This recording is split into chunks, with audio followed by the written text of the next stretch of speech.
Hello, everyone. Welcome to the series of Letters to Editor. Again, basically the Hindu newspaper साऊथचा असल्यामुळे साऊथच्या निवडणुकांबाबतचे letters to editor काही संपायचं नाव घेत नाहीयेत. पण आपला पर्पज यातनं इन्फॉर्मेशन किंवा कंटेंट गोळा करण्यापेक्षा लँग्वेज, व्हॅल्यू ॲडिशन आणि सगळ्यात महत्त्वाची गोष्ट आपला टोन, ओपिनियन जनरेट करणं आहे, जो आपण रेस्ट ऑफ इंडियाला अप्लाय करू शकतो इन आर आन्सर रायटिंग. तर बेसिकली सगळ्यात पहिलं जे लेटर्स टू एडिटर आहे ते आहे a wise man's advice. So wise man's advice याला का म्हणलं तर बेसिकली रिसेंटली गोपाळ कृष्ण गांधी जे वेस्ट बेंगालचे फॉर्मर गव्हर्नर होते, त्यांनी टी विजयला एक लेटर लिहिलेला आहे. या ठिकाणी एक वर्ड आहे द टाइमली एपिस्टल. तर एपिस्टलचं मिनिंग काय होतो? एपिस्टल म्हणजे a formal letter written for a public purpose cause or a very important issue. म्हणजे कोणत्याही प्रकारचं एखादं फॉर्मल लेटर जे लिहिलं गेलं असतं एखाद्या महत्वाच्या पब्लिक पर्पजसाठी और पॉलिसी इश्यूसाठी, तर त्याला आपण एपिस्टल असं म्हणतो. तर बेसिकली यामध्ये गोपाळ कृष्ण गांधी यांनी जे टी विजयला लेटर लिहिलेलं आहे, यात आपण असं म्हणू शकतो की दिस letter can be read as a wise man's advice and at the same time a welcome caution and alert to the actor politician who is novice in political governance and administration. So इथं आपण काय काय word use करू शकतो? A wise man's advice word use करू शकतो. बघा, तुमच्या लक्षात येत असेल की आपण आपली आन्सर रायटिंग करताना या प्रकारची लँग्वेज वापरत नाही, बरोबर आहे? किंवा आपण एस्से लिहिताना सुद्धा या प्रकारची लँग्वेज यूज करत नाही. आपल्याला या लँग्वेजवर काम करायचं आहे. वाईज मॅन्स ॲडवाइस सोबत वेलकम कॉशन. मला म्हणजे बघा, दोन शब्द कॉन्ट्राडिक्टरी आहेत की नाही? आपण एखाद्याला वेलकम करताना खूप प्रेमानं वेलकम करतो की नाही? पण या ठिकाणी it is a cautionary welcome. म्हणजे बाबा, तुला वेलकम होतोय पॉलिटिक्समध्ये, तू नवीन आहेस. या ठिकाणी काय आहे की who is a novice in the political governance. Novice म्हणजे काय? नौखा. सो तू नौखा आहे. हे सगळे वर्ड्स महत्वाचे आहेत. Every syllable of the open letter deserve careful reading and assimilation by mister Vijay if he has to blossom in a successful chief minister. आता महत्वाची गोष्ट काय की इथं गांधींचा ॲडवाइस काय आहे? To keep protection of India's federal and secular fabric and the tenets of the constitution as his priority. Basically हा एक पहिला पॉईंट होऊ शकतो जो तुमच्या आन्सरमध्ये तुम्ही कुठे वापरू शकता की एखाद्या चांगल्या लीडरने काय करायला हवं. His insistence that he should follow the lofty ideals of self respect and equality preached by Periyar EVR and ardently followed in letter and spirit by his illustrious predecessor M.K. Stalin.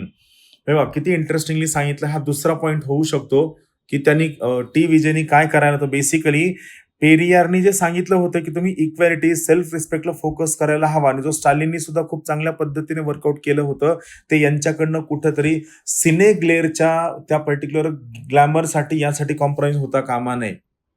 Correct आहे. All the above are possible only and only when Mr. Vijay realizes that. आता mister Vijay realises that the cine glare, इथे एक महत्वाचा word आहे cine glare. Cine glare that has blinded his fans and has made them to vote his party to power could fade away any point of time. So things are temporary. MGRच्या काळामध्ये किंवा NTRच्या काळामध्ये गोष्टी वेगळ्या होत्या. Social media एवढ्या प्रमाणात नव्हता. आणि गोष्ट कशी असते की ज्यावेळेस तुम्ही हिरो असता, ऍक्टर असता, त्यावेळेस सगळे तुमचे फॅन असतात. पण जेव्हा तुम्ही पॉलिटिशियन असता त्यावेळेस सगळे तुमचे आपण म्हणू शकतो की क्रिटिक असतात. हिरो असताना तुमच्या चुका कोणी काढत नाही, तुमच्या ऍक्टिंग मधल्या चुका काढतात. पण Wien you become a politician, Wien you become a chief minister, त्यावेळेस मला खूप गोष्टी काळजीपूर्वक घ्याव्या लागतात. कारण ज्या स्पीडने जेनझीने और फॅन्सनी टी विजयला या स्पीडने मुख्यमंत्री बनवलेला आहे, जर एखादी कोणती मूव जर सोशल मीडियामध्ये पडली तर त्या स्पीडने त्यांचं पॉलिटिकल करिअर संपू सुद्धा शकतं. कारण ज्या स्पीडनं तुम्ही वर जाता ते कॉम्प्रोमाइज सुद्धा होऊ शकतं. That's this letter or this epistle written by Balkrishna Gandhi is a masterpiece of advice, is a masterpiece of caution to T. Vijay. चलो, now candid camera basically DMK president MK Stalin बद्दल आहे की जेव्हा त्यांच्या सपोर्टरला भेटले, कुठं? त्यांची कोल्हापूर कॉन्स्टिट्युएन्सी. सो परत तुम्हाला सांगतो, कोल्हापूर कॉन्स्टिट्युएन्सी जिओग्राफी सगळी स्टडी करून ठेवा.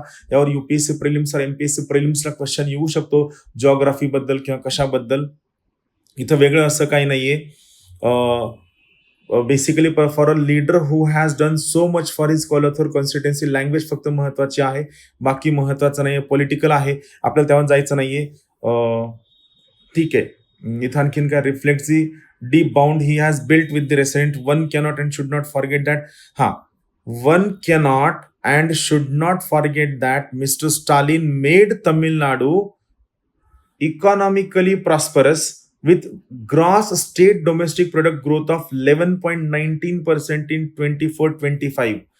This is the first time in 14 years that it exceeded 10% and 10.83% in 25-26. So लक्षात घ्या, एवढा ग्रोथ देऊनही जर तुम्हाला वोटर नाकारत असेल then there is a big question की मग वोटरला पाहिजे काय आहे. ठीक आहे, let's not go into the politics of all these things, तो आपला पर्पज नाहीये. पण तरी लक्षात घ्या की तुम्ही आयरनी मांडू शकता. शक्यतो आन्सर रायटिंग मध्ये नको मांडायची, पण जर तुम्हाला वाटतं की तुम्ही इंटरव्ह्यू जाताना कुठंतरी डेव्हलपमेंट हा जर तुम्हाला विचारलं गेलं की व्हॉट इज युअर ओपिनियन, की आपल्याकडं वोटिंग ही फक्त डेव्हलपमेंटवरच होते का, तुम्ही त्यांना सांगू शकता की sir development is one of the criteria. How can you say that. जर इंटरव्ह्यू पॅनलला परत विचारलं तर ही पर्टिक्युलर केस स्टडी तुम्ही देऊ शकता की स्टालिनने तमिळनाडूची ग्रॉस स्टेट डोमेस्टिक प्रोडक्ट हा 11.19% ग्रो करून दिला. 24-25 मध्ये 10.83% ग्रो करून दिला. 25-26 मध्ये एवढं असूनही he was defeated based on the changes moods whims and fancies or what not. म्हणजे सगळ्यात महत्वाची गोष्ट, तमिळ लोकांसाठी एवढा आवाज उचलू नये. जर तमिळ लोक त्यांना रिजेक्ट करत असतील then we are not very well aware about की what is the demand of this entire generation. So that's all from my side. Keep watching and keep sharing this lecture of Letters to Editor with all your friends. Thank you. Have a great time.